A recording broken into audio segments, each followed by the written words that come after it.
Estaba pensando en qué hacer de video esta vez y decidí que ya era hora de entrar en contexto de todos los juegos los cuales están relacionados de alguna manera con Nier Automata, para dejar más claro lo que pasó antes de que ocurran los hechos del juego. Así que para esta ocasión nos adentraremos en el desgarrador relato de Drakengard, el juego que dio inicio a una serie tan conocida por la profunda tristeza que emana de cada uno de sus finales. Es una historia donde cada paso hacia la victoria se siente como una pérdida, y la esperanza es solo una ilusión fugaz en un mundo condenado. El mundo de Drakengard está fuertemente influenciado en el folclore europeo y el anime de 1995, Neon Genesis Evangelion. Si algo está inspirado en ese anime, ya sabemos que va a ser complicado de entender y tendrá cosas perturbadoras, así que empecemos con el contexto.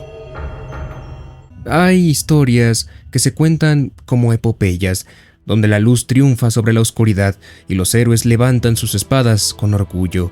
Drakengard no es una de ellas.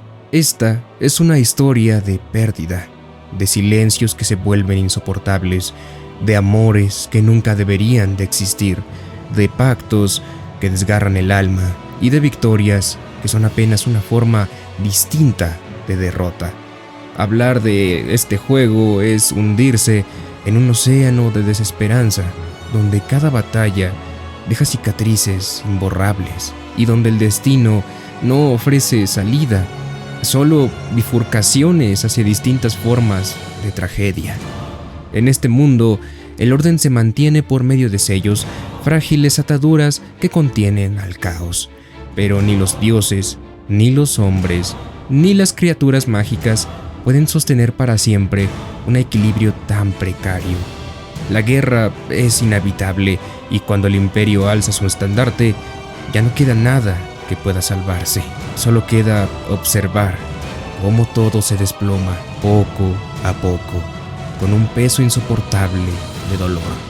Apenas iniciar la nueva partida, nos topamos con un texto que nos explica algo de lo que está sucediendo.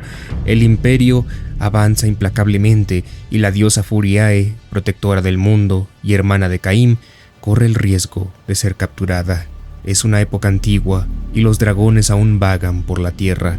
Dos grandes potencias, la Unión y el Imperio, libran una feroz guerra por el control de una diosa que protege la armonía del mundo. En poco tiempo, el Imperio se ha vuelto incalculablemente poderoso y ahora se dispone a atacar el castillo donde la Unión protege a la diosa. El mundo se tambalea al borde del caos. Su destino ahora está en manos de un solo hombre. En Drakengard, los personajes tienen un sentimiento muy marcado que los hace tener una personalidad bastante única. Ahora, imagínate que tomas un solo sentimiento y lo amplificas hasta que se distorsiona. Bueno, pues eso pasó en Drakengard con sus personajes. Nuestro protagonista está bastante representado con la ira. Cuando él era pequeño, un dragón negro acabó con su familia, dejándolo a él y a su hermana Furiae solos. Esto ocasionó que el joven Caim creciera con un odio por venganza ardiente y que lo consumía por dentro. Se convirtió en un hombre sumamente violento y peligroso, que parece encontrar su única felicidad y placer en el campo de batalla y en el derramamiento de sangre.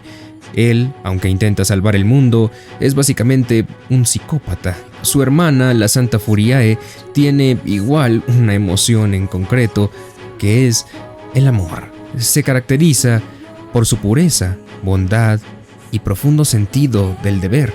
Ella es la antítesis de la brutalidad de Caim, actuando como un faro de luz en un mundo oscuro y violento.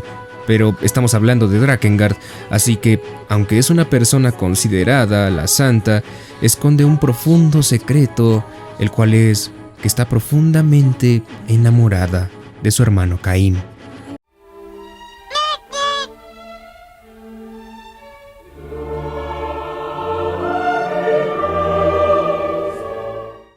Pero dejando por ahora de lado a los personajes, centrémonos en lo que está pasando.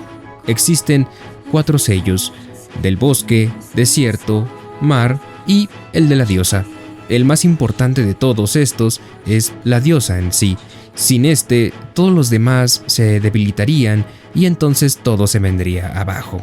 Cuando los 4 sellos se rompen, ya no queda nada que se interponga entre el mundo y el caos. Por lo que, regresando al presente, la facción del Imperio invade el castillo donde se encuentra la santa con la intención de asesinarla y así romper su sello, por lo que Caín debe apresurarse a rescatarla del castillo ya que los soldados están siendo abrumados por las tropas del Imperio. Ahora, antes de que sigamos, debemos de contar sobre esta facción. Para ellos, el caos no es destrucción, sino purificación. Sus generales y sacerdotes predican que mientras la diosa siga viva, el mundo es falso, una prisión.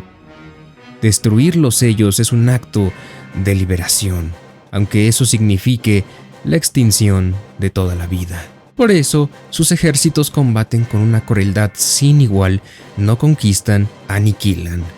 Donde pasa el imperio, los pueblos arden, los inocentes son sacrificados y las tierras son reducidas a cenizas. Por lo tanto, debido a la enorme cantidad de soldados que lo atacan, Caín comienza a ser sobrepasado y después de recibir bastante daño, empieza a agonizar. Mientras sigue peleando por sobrevivir, se topa con una dragona roja llamada Angelus, a la cual le ofrece realizar un pacto, el cual es un acuerdo forjado con magia antigua que obliga a 2 seres de naturaleza distinta a unirse. El humano recibe poderes sobrenaturales, fuerza, longevidad, habilidades imposibles. La criatura recibe un ancla en el mundo y a veces acceso a emociones o a recuerdos humanos. El vínculo es básicamente absoluto. Si uno muere, el otro también. Todo pacto exige un tributo irreemplazable del humano. Se sacrifica una parte de su ser, algo que jamás podrá recuperar. Entonces, aunque ninguno de los dos está de acuerdo con entablar este tipo de relación, no les queda de otra más que realizarlo o morir de manera horrible por los soldados. Cuando ellos unen sus fuerzas, Caín pierde su voz como pago y desde ese momento el dragón hablará por él. Después de realizar una carnicería con el ejército del Imperio, el personaje principal llega al cuarto de su hermana Furiae. Por suerte, Inuart la defendió. Él es un caballero del reino y amigo de la infancia de Caín y Furiae. Siempre estuvo enamorado de Furiae, la sacerdotisa, y como tal, la diosa del sello, pero ella nunca correspondió plenamente a sus sentimientos. Frente a Caín, que era impulsivo y violento, Inuart era el caballero perfecto, noble, honorable y virtuoso. Pero en el fondo, su alma estaba marcada por un solo sentimiento, el cual es celos. Esto, con el paso del tiempo, empeorará. Una vez que Furiae está a salvo, es necesario llevarla a un lugar más seguro. Así es como llegan al bosque, pensando que el Imperio aún no se encuentra en esa zona. Cuando Caín llega al sello del bosque, se encuentra con una situación desesperada. El Imperio ya ha invadido la zona y el sello ha sido roto. La aldea de los elfos ha sido destruida y los niños han sido secuestrados y forzados a luchar en la arena imperial. En medio de este caos, Caín y su grupo se enfrentan a la difícil decisión de rescatar a los niños o continuar su misión para detener al Imperio. Pero antes de seguir con esto, hay que decir que las misiones secundarias ofrecen recompensas relevantes, permiten conocer más sobre la historia y el trasfondo de los distintos personajes, además de desbloquear armas y en algunos casos compañeros adicionales que acompañan al protagonista. Uno de los aspectos distintivos del título es su sistema de finales múltiples. Las decisiones del jugador, así como la selección de rutas narrativas y el cumplimiento de determinados requisitos, hacen que obtengas un final u otro. Esto implica que desde el momento en que se elige participar o no en ciertas misiones, la partida puede encaminarse hacia uno de los 5 finales alternativos disponibles, cada uno con desenlaces muy distintos, desde lo trágico hasta lo surrealista. En cuanto a su dificultad, Drakengard refleja la tendencia de muchos juegos de principios de los 2000, combates exigentes, controles poco pulidos y requisitos complejos para alcanzar la totalidad de sus contenidos. Para desbloquear algunos de los finales más avanzados, el jugador debe de cumplir condiciones particularmente desafiantes, como recolectar absolutamente todas las armas disponibles en el juego, además varios objetos cronometrados y enfrentamientos con oleadas masivas de enemigos incrementan aún más la dificultad. Tanto fue así que realmente me frustré porque ahorita mismo, mientras realizo este video, también estoy haciendo otro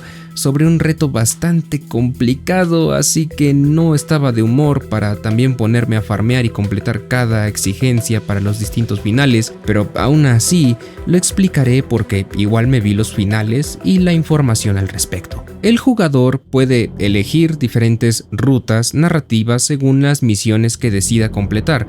Una de ellas ocurre en el bosque, donde Caim se enfrenta a reclutas que son llevados como prisioneros hacia el Coliseo. Si se opta por avanzar en esta misión, el jugador accede al trasfondo de uno de los personajes más complejos del juego, Leonard.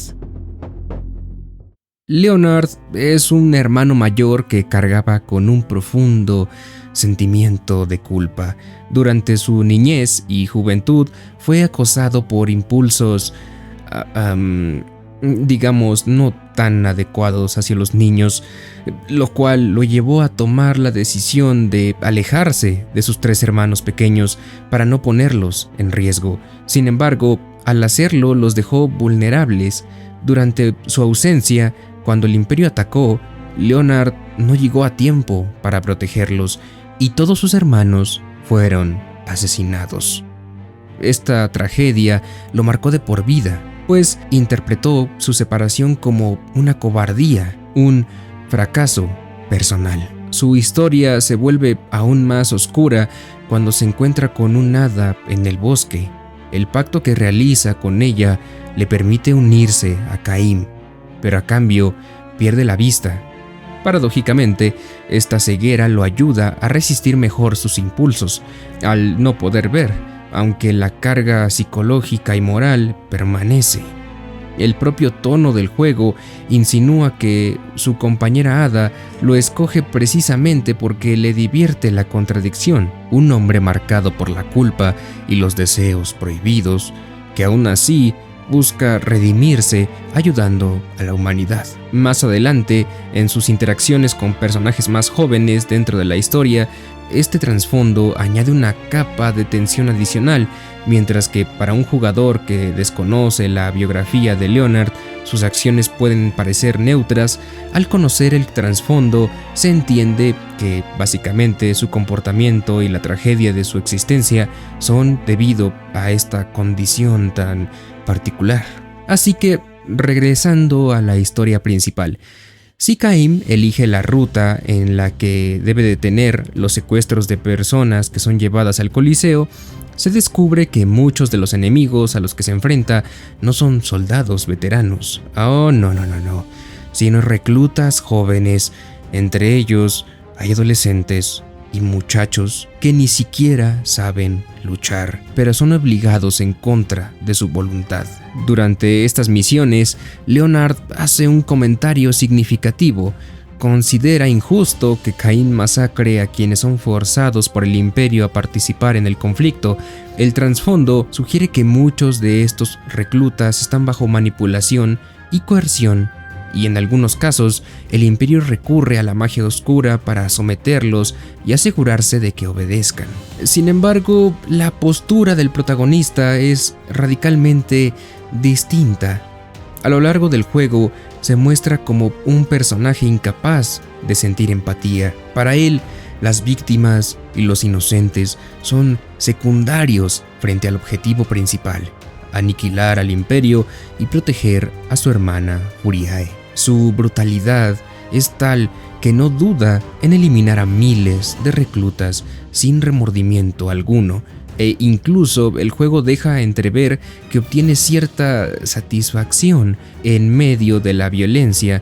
Este contraste lo diferencia de héroes más tradicionales y refuerza el tono oscuro de la narrativa. Una vez termina la misión, nos damos cuenta de que básicamente estaban siendo controlados, y aunque Leonard intenta detener a Caim, se dan cuenta que todos están perdidos, y con ello nos damos cuenta que el imperio es cruel, despiadado y sin sentido de humanidad. Por lo que, una vez terminado esto, se dirigen con el rey Hada, el cual les dice que se vayan de su bosque inmediatamente, además de comentarles que el templo del desierto está siendo atacado por las fuerzas del imperio. Resulta que Furiae también se encuentra en esa zona, así que hay que ir a rescatarla y ver si de algún modo consiguen llegar a tiempo. Al llegar, se encuentran con Furiae, la cual está bien, pero Inuart no está, y esto es debido a que lo han capturado. Él se sacrificó con tal de mantener a Furiae a salvo, y debido a que el tiempo apremia, no queda más que ir a defender el sello en un intento por salvar lo que queda del templo. Mientras se abren paso a través de miles de soldados, logran encontrarse con Verdelet, el sacerdote perteneciente al templo. Este mismo les informa que básicamente el sello ya ha caído y que no importa lo que hagan, pues ya está roto. Mientras platican sobre lo sucedido, escuchan un ligero susurro, casi como un suspiro, que pide ayuda. Este sonido proviene de una prisión del imperio, lo que lleva al grupo a dirigirse hacia esa ubicación. En dicho lugar se encuentra cautiva Arioch, quien más tarde se convierte en aliada de Caim. Su historia personal es una de las más trágicas y perturbadoras del juego. Su historia consiste en que antes de los sucesos del juego era una mujer normal que vivía con su esposo e hijos. Sin embargo, durante una incursión del imperio, su familia fue brutalmente asesinada delante de ella.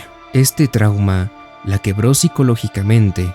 Su dolor se transformó en una obsesión enfermiza. Desarrolló la idea de que los niños estarían más seguros dentro de su estómago que expuestos a la crueldad del mundo.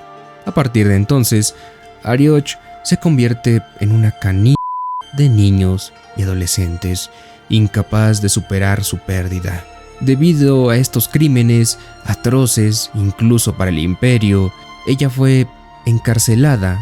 No obstante, cuando Caim y sus aliados la encuentran, ella decide realizar un pacto con dos elementales, una pareja de espíritus mágicos, para obtener poder y unirse al grupo.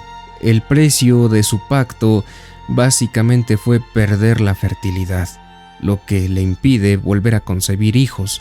Este castigo resulta simbólicamente cruel, pues su deseo más profundo era haber protegido a sus hijos o poder tener una familia de nuevo. Como pueden observar, los personajes no son para nada los que comúnmente encontrarías en algún tipo de juego de este estilo. La introducción de Arioch, al igual que la de Leonard, muestra claramente la intención del creador Taro Yoko: crear aliados distorsionados, traumados y moralmente ambiguos, muy alejados de los arquetipos clásicos de la fantasía heroica. Con Arioch en el grupo, la historia continúa su curso hacia la siguiente fase, que expone la magnitud del colapso de los sellos y la creciente locura del mundo. Mientras Caim y sus compañeros luchan en defensa de los sellos, en otro lugar del imperio ocurre una situación distinta, pero igualmente trascendental. Inuart, capturado, se encuentra prisionero y sometido a torturas. Su verdugo es Mana, una niña que juega un papel crucial como antagonista. El trasfondo de ella es profundamente trágico. Nacida con una extraña enfermedad que le otorgó un ojo de un color rojo intenso, fue estigmatizada desde temprana edad. La sociedad la marginaba y la trataba como un ser maldito. Incluso su propia madre la golpeaba y la despreciaba. Un detalle significativo es que Mana tenía un hermano, pero el maltrato recaía únicamente en ella, lo cual intensificó su sufrimiento. Estas experiencias marcaron profundamente su mente, llevándola hacia la locura. En medio de esta vulnerabilidad, entran en juego los vigilantes, antiguas deidades caóticas que buscan la destrucción del mundo humano. Ellos vieron en Mana la oportunidad perfecta para utilizarla como receptáculo de su poder, convirtiéndola en el canal por el cual pudieran manifestar y expandir su influencia con el fin de llevar a la humanidad hacia la extinción. De esta manera, mientras Inward sufre a manos de Mana, se va tejiendo el destino que vincula directamente al grupo de Caim con la caída de los sellos y el resurgimiento del caos. Mientras Inward se encuentra cautivo, su mente y su cuerpo son devorados por la oscuridad debido a la influencia de Mana y de los vigilantes. En su desesperación y deseo de igualarse a Caim, Inward realiza un pacto con un dragón negro. Ah, sí, ese dragón negro, el cual mató a los padres de Caim, obteniendo un poder oscuro que le permitiría enfrentarse al protagonista en igualdad de condiciones. Así comienza su transformación en un antagonista formidable y obsesionado con superar a Caim. Simultáneamente, Caim y sus aliados avanzan hacia el Sello del Mar, intentando protegerlo de la corrupción del Imperio. Antes de llegar, se encuentran con un acto de crueldad imperdonable: barcos imperiales arrojando a niños inocentes al mar.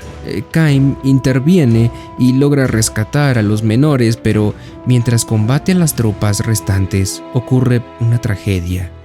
Al regresar, descubre que Arioch ya ha matado y devorado a todos los niños que acaba de salvar.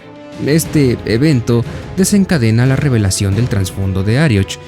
Los espíritus que la acompañan explican la conducta y lo que está ligado al trauma profundo provocado por la pérdida de su familia y la forma en la que percibe el sufrimiento.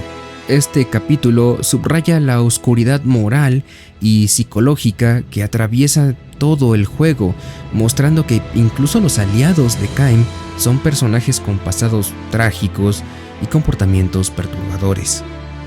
Tras la caída del Sello del Mar, Caim y sus aliados se dirigen hacia los picos nevados con el objetivo de continuar su misión de detener al Imperio y proteger los sellos restantes. Sin embargo, antes de que puedan avanzar, Inward, completamente consumido por la oscuridad y tras realizar su pacto con un dragón negro, aparece. En este punto, demuestra su enorme poder. Casi asesina a Caim y a Angelus, logrando secuestrar a Furiae, y se la lleva a la fortaleza en el cielo controlada por Mana, quien sigue manipulando la situación desde las sombras. La fuerza de Caim no es suficiente para enfrentar directamente a Inward en ese momento, y así se invierten los roles. El protagonista se encuentra en desventaja y obligado a perseguir al enemigo. Durante la travesía por los picos nevados, Caim se enfrenta a diversas tropas imperiales y enemigos que defienden la región. Entre estas batallas se encuentra con un niño que ha hecho un pacto con un golem. Su trasfondo es trágico también. Su madre, cercana a la muerte, utiliza sus últimas fuerzas para intentar protegerlo, y como resultado, el niño realiza un contrato con el golem para sobrevivir y resguardar su vida. Al encontrarse con Caim, el niño decide unirse al grupo con la misión de ayudar a rescatar a Mana y enfrentar a Inward en la fortaleza en el cielo. Este encuentro marca un punto importante en la narrativa, ya que introduce un nuevo aliado con habilidades únicas y establece la próxima fase de la historia, centrada en la confrontación con Inuart y la recuperación de Furiae. Desde que Kaim y su grupo se encuentran con Cere, él les pide ayuda para encontrar a su hermana, quien se ha perdido en algún lugar de la región cercana a los Picos Nevados. Esta búsqueda desencadena una serie de eventos que retrasan considerablemente el avance del grupo. Al principio, comienzan a caer golems desde el cielo, controlados por magos oscuros del Imperio. No se trata de que los golems hayan decidido unirse al Imperio por voluntad propia, sino que fueron manipulados mediante magia oscura, convirtiéndose en herramientas de guerra para fortalecer las filas enemigas. El grupo debe enfrentarse a estos magos y liberar a los golems del control maligno antes de continuar. Tras superar estos obstáculos, el equipo llega a una zona desolada, una tierra muerta y peligrosa, habitada por criaturas hostiles. Cere, incapaz de aceptar la realidad de la muerte o desaparición de su hermana, actúa impulsivamente. En su desesperación, es raptado por un grifo, criatura voladora que lo lleva a un coliseo improvisado en la zona. Allí, el Imperio planea obligarlo a luchar contra otras criaturas como parte de un experimento de tortura y corrupción. Y antes de que el plan del Imperio se cumpla, Kaim llega a tiempo para rescatar a Cere, evitando que sea corrompido. Todo este proceso genera un gran retraso en la misión principal, ya que el equipo tuvo que superar múltiples obstáculos y perder tiempo persiguiendo al niño. Al final, Cere se disculpa con el grupo por haberlos puesto en situaciones peligrosas y complicadas debido a su impulso infantil y una falta de experiencia, reconociendo que su determinación y miedo lo llevaron a complicar la misión. Con la caída de los 3 sellos elementales, el del bosque, el del desierto y el del mar, únicamente queda protegido el sello de la diosa, representado por Furiae, hermana de Kaim. Esto coloca a toda la humanidad en una situación crítica, ya que la destrucción de los sellos anuncia el avance imparable de la oscuridad. Ante la inminente catástrofe, la Unión reúne todas sus fuerzas y prepara un asalto frontal contra el Imperio en un intento desesperado de detener su avance. Kaim, acompañado de sus aliados, se une a la batalla campal. Durante el enfrentamiento, el Imperio revela su arma más aterradora: los gigantes de asedio, criaturas que combinan lo biológico con lo mecánico. Estas abominaciones, similares a cíclopes esclavizados y modificados, han sido convertidas en máquinas vivientes de guerra por medio de magia oscura y tortura. Su poder destructivo amenaza con arrasar por completo a las tropas de la Unión. A pesar del peligro, Kaim y Angelus logran derribar a los gigantes de asedio tras un combate feroz. Con su caída, la Unión consigue arrasar una gran parte del ejército imperial y la batalla parece finalmente ganada. Los soldados celebran, convencidos de que la victoria es suya, y por un breve instante reina la esperanza. Sin embargo, la calma no dura. Oscuras nubes cubren el cielo y una enorme bola de fuego desciende desde lo alto como un meteorito. Al impactar, la tierra se corrompe y un fenómeno siniestro comienza. Los soldados muertos del Imperio resucitan, transformados en muertos vivientes, poseídos por el poder de la oscuridad. De pronto, el campo de batalla se ve invadido por un ejército de zombies demoníacos, cadáveres reanimados que combaten sin razón ni piedad.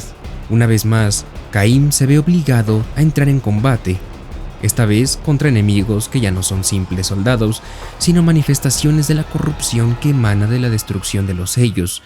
Después de la gran batalla contra el Imperio y la aparición de los cíclopes de asedio, la Unión decide que ha llegado el momento de atacar la fortaleza central del enemigo. Sin embargo, antes de llegar al corazón del Imperio, Kaim se ve obligado a enfrentarse a Inuart, quien intenta detenerlo montando a su dragón negro. Ambos combaten en los cielos en una feroz batalla aérea. Finalmente, Kaim logra derrotar a su antiguo amigo, debilitándolo lo suficiente como para continuar su avance. Superando las defensas imperiales en los cielos, Caim atraviesa la fortaleza, dejando tras de sí una masacre contra las fuerzas enemigas. Al llegar al núcleo de la fortaleza, el destino de Furiae, la sacerdotisa del sello y hermana de Caim, se bifurcan según las circunstancias. Así que pongámoslo de la siguiente manera: dependiendo de en qué momento llegue Caim hacia donde está Furiae, tendremos un final u otro, y también tendremos que cumplir con cierta cantidad de requisitos. Así que empecemos por lo primero. Si Caim llega tarde, ¿qué es lo que pasa? Bueno, pues el resultado es que Furiae es asesinada por Mana, la familia del pequeño niño que nos acompaña, y también la emisaria del culto de los vigilantes. Además, Inuart, desesperado, toma el cuerpo sin vida de Furiae e insiste en que puede devolverle la vida utilizando las semillas de la resurrección. En el segundo caso, si Caim llega a tiempo, se encontrará Furiae aún con vida, pero bajo la presión de la revelación de Mana sobre los sentimientos incestuosos hacia su hermano.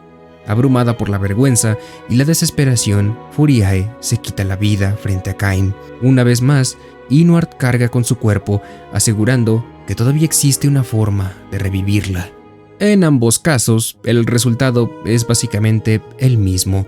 Inuart se aferra al cadáver de Furiae y proclama que su destino no terminará ahí, pues planea introducirla dentro de una de las semillas de la resurrección, confiando en que estas reliquias místicas devolverán la vida a su amada.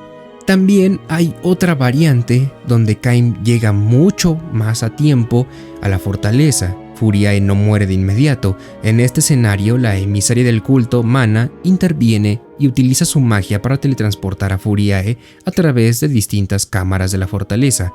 Caim y el dragón deben abrirse paso mientras Mana juega con ellos, apareciendo y desapareciendo en varios puntos, manipulando la situación a su antojo.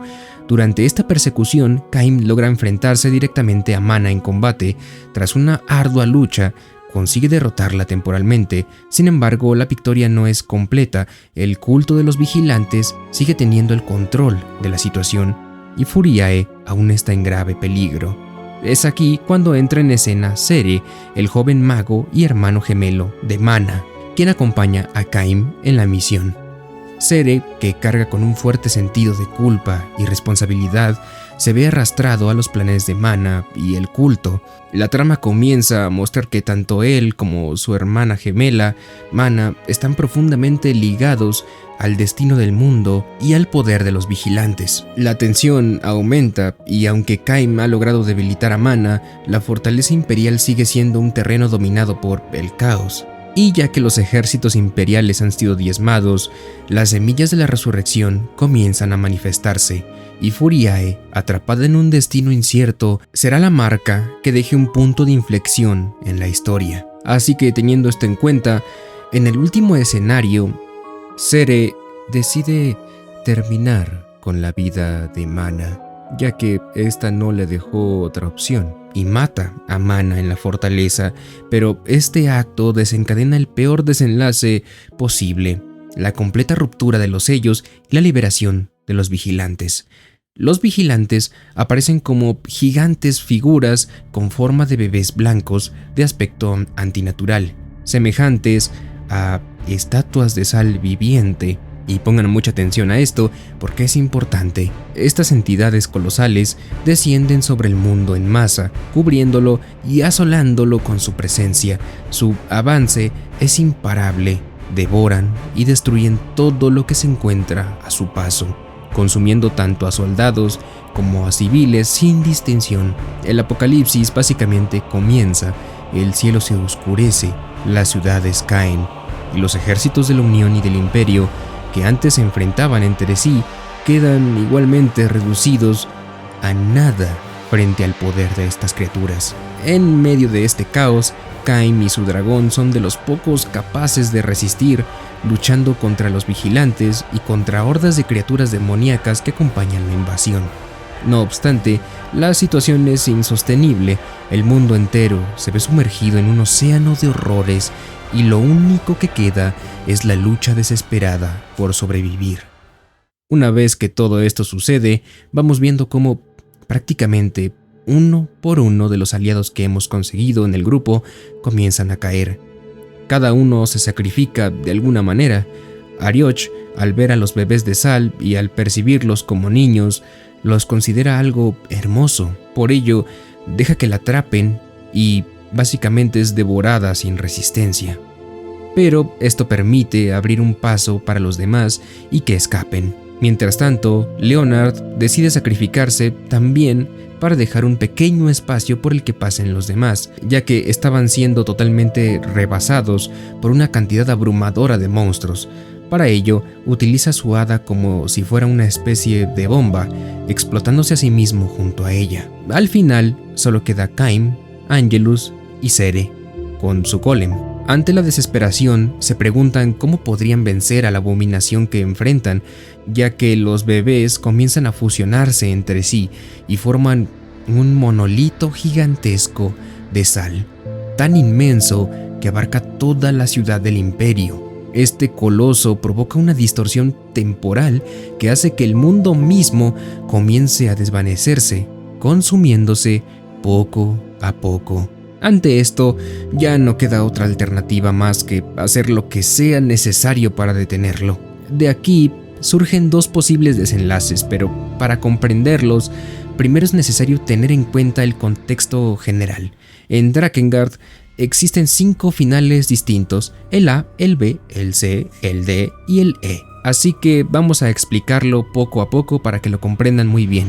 El final A, el primero, es el que ocurre si llegamos al último capítulo sin ningún compañero. Básicamente, Caim se enfrenta a Mana, quien invoca hordas de enemigos mientras baila y canta, disfrutando del sufrimiento del protagonista. Tras derrotar a las oleadas, Mana se transforma en un ser gigante, pero finalmente es vencida por Caim. Sin embargo, no es ejecutada. En su lugar, queda condenada a sufrir por sus crímenes. Como ahora no hay sacerdotisa que cumpla la función de mantener el último sello, Angelus decide sacrificarse, convirtiéndose en el nuevo sello. En este proceso, alcanza su forma más poderosa, sin necesidad de caer en el caos. Antes de partir, se despide de Caim. Él queda completamente solo, tras haber perdido a su hermana, a sus amigos y a su compañera dragona.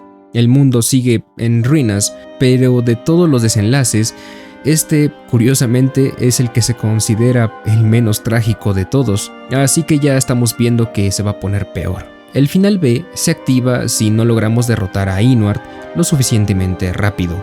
Logra escapar con el cadáver de Furiae y lo lleva a una de las semillas de la resurrección. Al introducirla, la semilla muta su cuerpo en una criatura amorfa con rasgos de ángel y quimera. Caim debe de enfrentarse y matar a esta monstruosidad que alguna vez fue su hermana. Sin embargo, pronto descubre que no existe una sola semilla, sino muchas esparcidas por el mundo. De cada una surgen nuevas versiones deformadas de Furiae, multiplicadas hasta el infinito. El mundo queda condenado a ser destruido por un ejército de estas aberraciones. Para el final C, Caim logra alcanzar a Inuart antes de que entregue el cuerpo de Furiae a una semilla. Inuart muere junto a ella, pero la tragedia no se detiene ahí.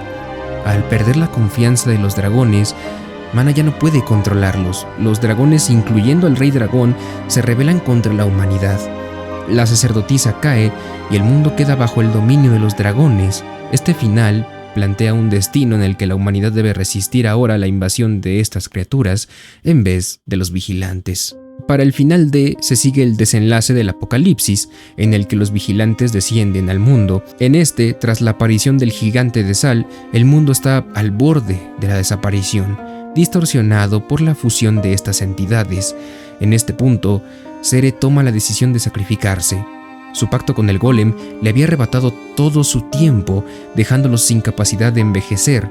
Aprovechando este vínculo con el tiempo, lanza un hechizo que detiene por completo el flujo temporal del mundo. Así, evita que se consuma, pero a un costo terrible. El universo queda estático, sin futuro, sin movimiento, una especie de eternidad inmóvil, más una condena que una salvación. Y por último tenemos el final E, que es el más extraño de todos y también el canónico, curiosamente, para nada más y nada menos que la saga Nier Automata. En lugar de sacrificar a Cere, Caim y Angelus deciden enfrentarse solos a las abominaciones creadas por los vigilantes.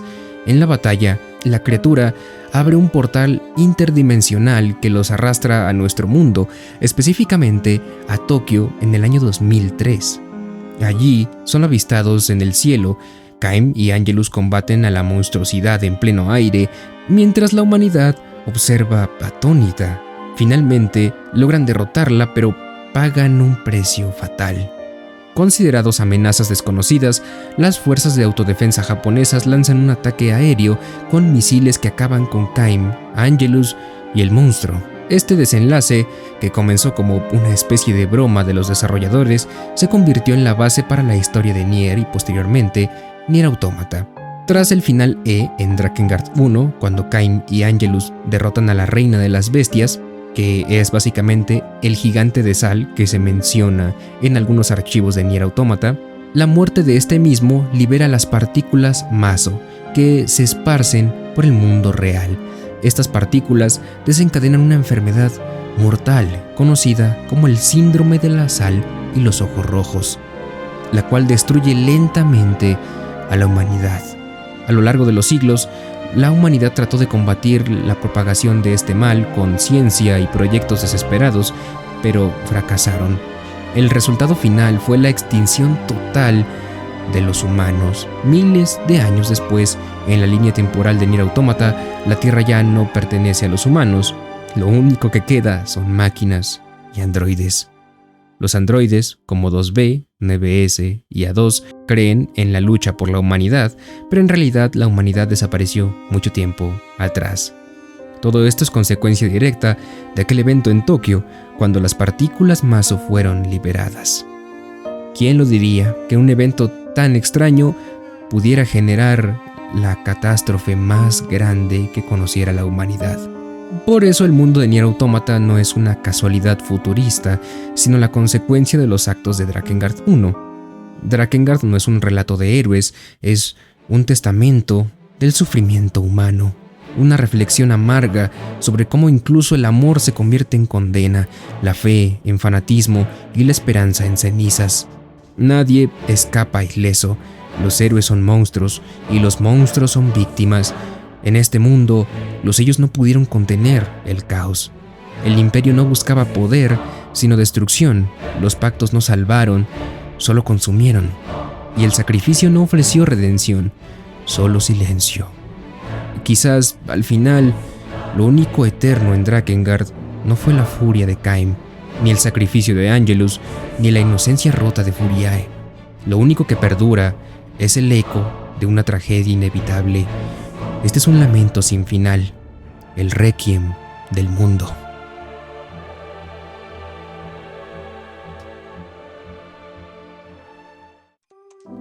Y si te gustó este video, suscríbete.